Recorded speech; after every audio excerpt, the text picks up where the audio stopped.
यह एक नन्ही बच्ची की जिंदगी का सबसे अनोखा दिन था। उसने पहली बार अपनी आंखों के सामने प्रागैतिहासिक काल का एक नजारा देखा था। नासमझ बच्ची ने उत्साह में आकर जमीन पर गिरी एक टहनी उठाई और उसे एक पालतू जानवर की तरह खाना खिलाने लगी। लेकिन कुछ ही दूरी पर खड़ी उसकी बड़ी बहन यह देखकर डर के मारे सुन्न हो गई। वह तुरंत दौड़ कर आई और छोटी बच्ची को उस अजीब सी टहनी के साथ हवा में उठा ली। तभी वहां पहुंचे उनके माता पिता भी डर के मारे चीख पड़े। पिता की तेज आवाज सुनकर बच्ची ने घबराकर उस टहनी को छोड़ दिया। दरअसल वह कोई सूखी टहनी नहीं थी, बल्कि करोड़ों साल पुरानी शिछेनशिडाए प्रागैतिहासिक काल की एक खतरनाक जीव की पूंछ थी। खुशकिस्मती से यह जीव शाकाहारी था, वरना एक बड़ा हादसा हो सकता था। यह पूरी कहानी 22वीं सदी की है। इंसान हमेशा से अंतरिक्ष या ब्रह्मांड में अपने लिए नया घर तलाशने का सपना देखता आया था, लेकिन किसे पता था कि इंसानों के रहने के लिए सबसे बेहतरीन जगह कोई दूसरा ग्रह नहीं, बल्कि डायनासोरों के राज वाला यही प्रागैतिहासिक काल होगा। इस दौर में बेकाबू औद्योगिक प्रदूषण की वजह से धरती का वातावरण पूरी तरह तबाह हो चुका था। हालात इतने बदतर हो चुके थे कि लोग बिना एंटीवायरस मास्क पहने घर से बाहर कदम भी नहीं रख सकते थे, क्योंकि ऐसा करने पर दम घुटने से उनकी मौत पक्की थी। जब इंसानियत अपने सबसे बुरे दौर से गुजर रही थी, तभी वैज्ञानिकों को अंतरिक्ष में एक रहस्यमयी टाइम रिफ्ट समय की दरार मिली। 20 सालों की कड़ी रिसर्च और खोज के बाद वैज्ञानिकों ने आखिरकार टाइम ट्रैवल समय यात्रा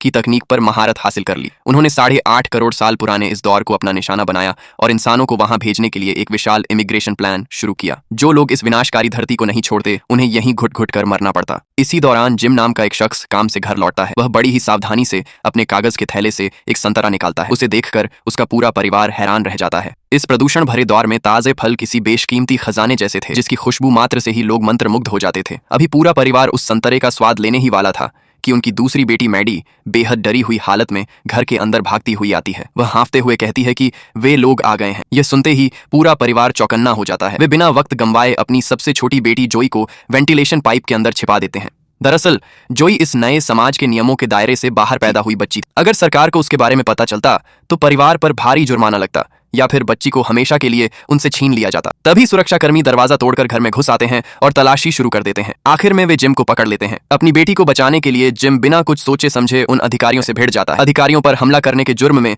जिम को 6 साल की जेल की सजा हो जाती है। 2 साल बाद उसकी पत्नी लिज जेल में उससे मिलने आती है। लिज, जो कि बायोलॉजी में डॉक्टरेट थी, जिम को एक बेहद चौंकाने वाली और खुश कर देने वाली खबर देती है। उसे टाइम ट्रैवल करने वाले 10वें ग्रुप के लिए चुन लिया गया था। नियमों के मुताबिक वह अपने परिवार को साथ ले जा सकती थी, लेकिन उसकी छोटी बेटी जोई और कैदी पति जिम को इस लिस्ट से बाहर रखा गया था। एक मां होने के नाते लिज अपनी बच्ची को पीछे नहीं छोड़ सकती थी, इसलिए उसने चुपके से अपना मास्क जिम को दे दिया, जिसके अंदर एक छोटी सी वेल्डिंग मशीन छिपी हुई थी।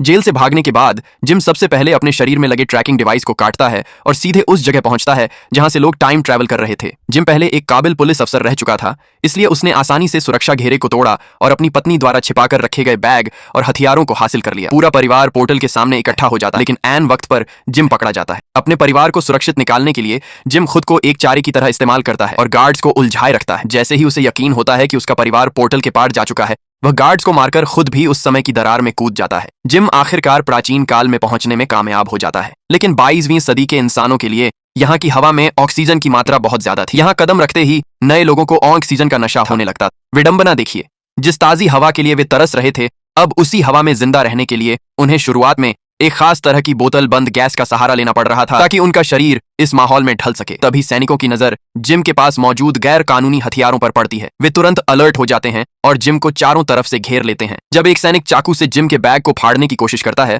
तो लिज और उसके बच्चे जान की बाजी लगाकर उन्हें रोकने के लिए आगे बढ़ते हैं। जैसे ही बैग खोला जाता है, वहां खड़े सभी लोग दंग रह जाते हैं। उस बैग के अंदर कोई हथियार नहीं, बल्कि उनकी छोटी बेटी जोई छिपी हुई थी। गनीमत रही कि सैनिकों ने उन पर कोई सख्ती नहीं की और उन्हें बाकी प्रवासियों के साथ आगे बढ़ने की इजाजत दे दी। लंबी और थका देने वाली यात्रा के बाद वे आखिरकार इंसानी बस्ती में पहुंचते हैं। 7 सालों की कड़ी मेहनत के बाद अब यह जगह एक छोटे शहर का रूप ले चुकी थी। वहां के कमांडर टेलर ने नए लोगों का स्वागत करते हुए एक दमदार भाषण दिया। स्वागत समारोह के बाद जिम और लीज को अकेले में कमांडर टेलर के सामने बुलाया गया। टेलर एक पक्का फौजी था। वह लीज जैसी वैज्ञानिक का दिल से स्वागत करता है, क्योंकि बस्ती के अस्पताल को डॉक्टरों की सख्त जरूरत थी। लेकिन जिम जैसे भगोड़े कैदी में उसकी कोई दिलचस्पी नहीं थी। टेलर का मानना था कि जिम को दोबारा जेल में डालने से बेहतर है कि उससे बस्ती के विकास के लिए मजदूरी कराई जाए। जिम सुरक्षा विभाग में काम करना चाहता था, लेकिन टेलर उसे साफ मना कर देता है और कहता है कि इस वक्त खेतीबाड़ी की टीम को उसकी ज्यादा जरूरत है। सुपरवाइजर जिम को झाड़ फूस काटने का काम सौंपता है। जिम को लगता है कि यह उसकी काबिलियत का अपमान है, लेकिन जैसे ही वह खेतों की तरफ देखता है, उसके होश उड़ जाते हैं। वे मामूली घास नहीं थीं,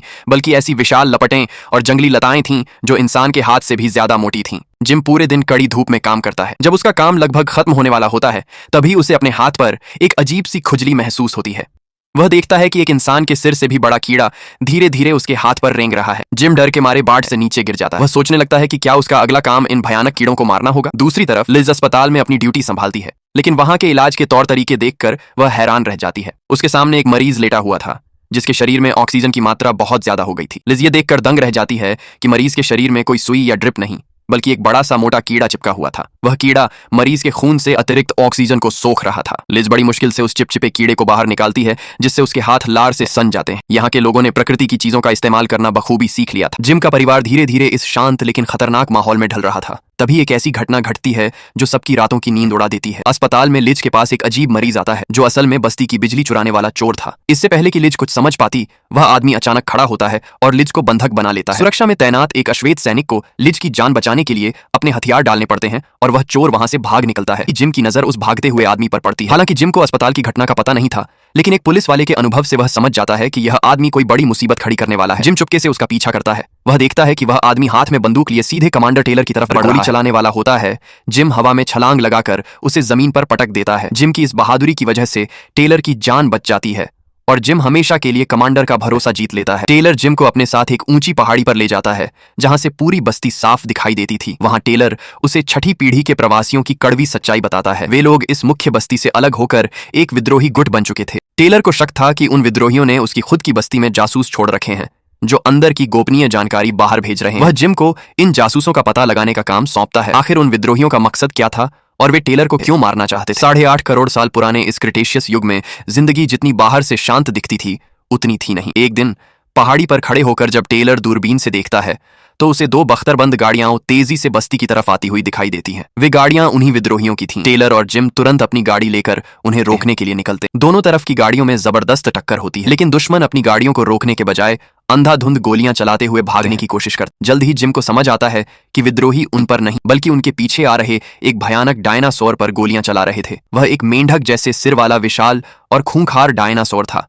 गोलियों की बौछार से वह डायनासोर जमीन पर गिर जाता है। विद्रोही सैनिक अभी अपनी जीत का जश्न मना ही रहे होते हैं कि झाड़ियों से एक दूसरा डायनासोर निकलता है और पलक झपकते ही एक सैनिक को अपने जबड़े में दबोच कर ले जाता है। अब यह लड़ाई इंसानों की आपसी दुश्मनी की नहीं बल्कि अस्तित्व की लड़ाई बन चुकी थी। टेलर सुरक्षा कर्मियों को आदेश देता है कि वे बस्ती का मुख्य दरवाजा खोलें ताकि विद्रोही अंदर शरण ले सकें, जबकि वह खुद डायनासोर का ध्यान भटकाने के लिए बाहर रुक जाता है। टेलर उस विशाल जीव पर गोलियां चलाता है जिससे डायनासोर का गुस्सा 7वें आसमान पर पहुंच जाता है। वह पूरी रफ्तार से टेलर की तरफ बढ़ता है। ठीक उसी वक्त जिम अपनी गाड़ी लेकर वहां पहुंचता है और टेलर को गाड़ी में बिठाकर सुरक्षित अंदर ले आता है। बस्ती के अंदर आते ही भारी दरवाजों को बंद कर दिया जाता है। दीवारों पर तैनात सैनिक डायनासोर पर सोनिक कैनन ध्वनि तोपों से हमला कर देते हैं। इस जानलेवा आवाज के दबाव में आकर डायनासोर को पीछे हटना पड़ता है, लेकिन जाने से पहले वह आंखें तरेर कर टेलर की तरफ देखता है, मानो कह रहा हो कि तुम कब तक इस चार दीवारी के पीछे छिपे रहोगे। बाहरी खतरा टलते ही अंदरूनी झगड़ा फिर शुरू हो जाता है। गाड़ियों से हथियारबंद विद्रोही नीचे उतरते हैं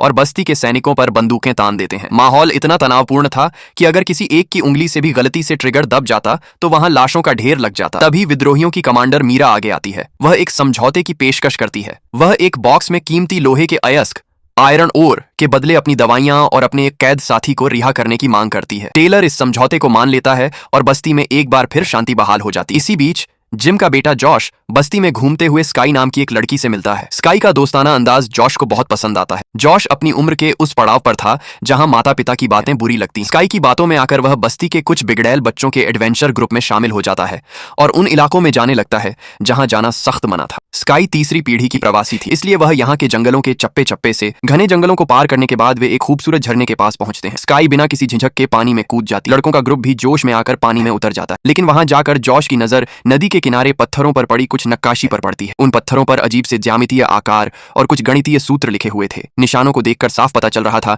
कि ये आकृतियां इंसानों के यहाँ आने से भी बहुत पहले की थीं। क्या प्रागैतिहासिक काल में इंसानों से पहले भी कोई समझदार सभ्यता यहाँ रहती थी? स्काई जॉश को कसम देती है कि वह इस जगह के बारे में किसी को नहीं बताएगा, क्योंकि टेलर ने इसे नो गो जोन प्रतिबंधित क्षेत्र घोषित कर रखा है। इसके बाद वे लोग जंगल के और अंदर जाते हैं जहां उन बच्चों ने झाड़ियों में छिपाकर रखी शराब बनाने की एक अवैध मशीन रखी हुई थी। जॉश को एक ग्लास देसी शराब दी जाती है। वह जैसे ही उसे पीता है उसका दम घुटने लगता है। यह इस आदिम काल की सबसे कड़क शराब का स्वाद था। बाकी बच्चे शराब के लिए फल इकट्ठा करने चले जाते हैं, जबकि जॉश और स्काई नदी किनारे बैठकर फल काटने लगते हैं। जॉश उत्सुकता से पूछता है कि यह चाकू किस चीज से बना है। स्काई बताती है कि यह एक खास डायनासोर की पूंछ की हड्डी से बना चाकू है जो सिर्फ नर डायनासोर में पाया जाता है। जॉश हैरान रह जाता है। स्काई हंसते हुए कहती है कि यह तो कुछ भी नहीं, तुम्हें उनके दांत देखने चाहिए। तभी अचानक जंगल में एक भयानक शोर गूंजता है। बच्चों की गाड़ी को विद्रोही गुट ने ढूंढ लिया था। मीरा ने अपने 2 आदमियों को वहां का सामान लूटने भेजा था, लेकिन जैसे ही वे विद्रोही सामान लेकर भागने वाले होते हैं, झाड़ियों से कोई अज्ञात और फुर्तीला जीव उन पर हमला कर देता है। वे दोनों विद्रोही चीख भी नहीं पाते और मौके पर ही मारे जाते हैं। गोलियों और चीखों की आवाज सुनकर बच्चे भागते हुए अपनी गाड़ी के पास पहुंचते हैं। वहां पहुंचकर वे देखते हैं कि उनकी गाड़ी की बैटरी गायब है। तभी उन्हें कुछ दूरी पर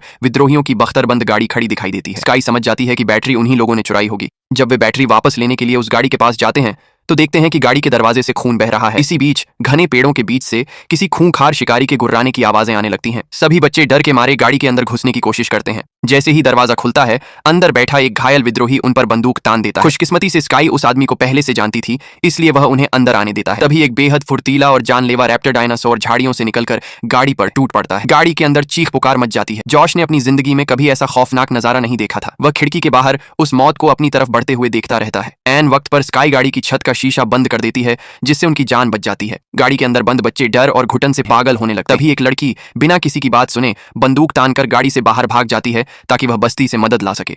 उधर बस्ती में टेलर को खबर मिलती है कि एक खोजी गाड़ी का संपर्क टूट गया है। जब वे सीसीटीवी फुटेज देखते हैं तो जिम को पता चलता है कि उसका बेटा जॉश भी उन्हीं बच्चों के साथ लापता है। टेलर तुरंत एक रेस्क्यू टीम लेकर जंगल की तरफ रवाना होता है। जंगल का रास्ता बेहद खतरनाक था। रास्ते में उन्हें वही लड़की मिलती है जो गाड़ी से भाग निकली थी, लेकिन वह डायनासोर के हमले में बुरी तरह घायल हो चुकी थी और अपनी आखिरी सांसें गिन रही थी। टेलर अपनी एक गाड़ी को उसे वापस अस्पताल भेजने के लिए छोड़ देता है और खुद जिम के साथ आगे बढ़ता है। अब तक जंगल में पूरी तरह अंधेरा छा चुका था। गाड़ी के चारों तरफ भूखे रैप्टर्स का झुंड इकट्ठा हो चुका था, जो लगातार गाड़ी की बॉडी पर हमले कर रहे थे। अगर वे और देर तक अंदर छिपे रहते तो गाड़ी के शीशे टूट जाते और वे सब मारे जाते। अब उनके पास सिर्फ एक ही रास्ता बचा था, बाहर निकलकर मुकाबला करना। लेकिन उन खूंखार जीवों के सामने बच्चों की ताकत न के बराबर थी। इस बेवकूफी भरे एडवेंचर की कीमत एक लड़के को अपनी जान देकर चुकानी पड़ती है। जॉश और स्काई अपनी बची कुची गोलियों से डायनासोरों को रोकने की कोशिश करते हैं, लेकिन जल्द ही उनके हथियार खाली हो जाते हैं। मौत को अपने इतने करीब देखकर जॉश को अपनी गलती का एहसास होता है कि पिता की बात न मानने का अंजाम इतना भयानक हो सकता है।